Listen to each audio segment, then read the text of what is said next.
চীনের তৈরি অত্যাধুনিক প্রযুক্তির ৪০টি স্টিলথ যুদ্ধবিমান কিনছে পাকিস্তান। এ বিষয়ে ইসলামাবাদের সঙ্গে আলোচনা করছে বেইজিং। চীনের সবচেয়ে উন্নত এই সামরিক যুদ্ধবিমান একবার পাকিস্তানের হাতে এসে পড়লে দক্ষিণ এশিয়ার শক্তি ভারসাম্য পুরোপুরি পাল্টে যাবে। এমনকি আকাশ প্রতিরক্ষার চিরশত্রু ভারতের বিমান বাহিনীকে ছাড়িয়ে যাবে পাকিস্তানের বিমান বাহিনী। ভারতীয় সংবাদ মাধ্যম এনডিটিভি বলছে, চীনের তৈরি এই যুদ্ধবিমানটি হল ফাইটার ZJ-35A। এটি চীনের দ্বিতীয় পঞ্চম প্রজন্মের স্টিলথ ফাইটার জেট। যুক্তরাষ্ট্রের পর চীন একমাত্র দেশ যাদের দুটি পঞ্চম প্রজন্মের সামরিক যুদ্ধবিমান রয়েছে। একে যুক্তরাষ্ট্রের সর্বশ্রেষ্ঠ যুদ্ধবিমান F-35 এর প্রতিদ্বন্দ্বী হিসেবে দেখা হয়। বেইজিংয়ের দাবি, J-35 একটি মাঝারি আকারের স্টিলথ যুদ্ধবিমান।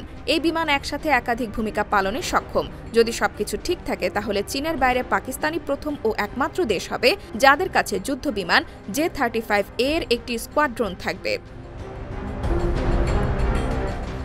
বহু আগে থেকে পাকিস্তানকে সামরিক ও আর্থিক সহায়তা দিয়ে আসছে চীন। ভারতীয় গণমাধ্যমগুলো বলছে, চলতি বছর জুলাই মাসে পাকিস্তানের বিমান বাহিনীর পাইলটরা আনুষ্ঠানিকভাবে চীনের যুদ্ধবিমান J-35 চালানোর প্রশিক্ষণ শুরু করেছে। অবশ্য বেইজিং থেকে আনুষ্ঠানিকভাবে কোনো তথ্য পাওয়া যায়নি এ নিয়ে। যদি এমন চুক্তি বাস্তবায়িত হয় তাহলে পাকিস্তানের বিমান প্রতিরক্ষা ব্যবস্থা চলে যাবে ধরাছোঁয়ার বাইরে। আর এতে মাথা ব্যথা আরও বাড়বে চিরবৈরী ভারতের, কারণ পাকিস্তানের বিমান বাহিনী ভারতীয় বিমান বাহিনী থেকে এগিয়ে যাবে।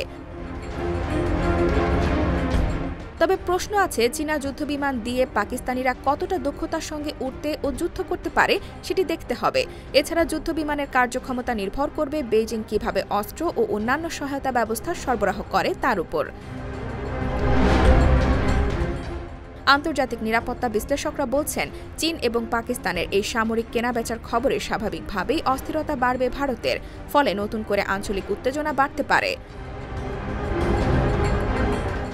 IBTV USA, New York।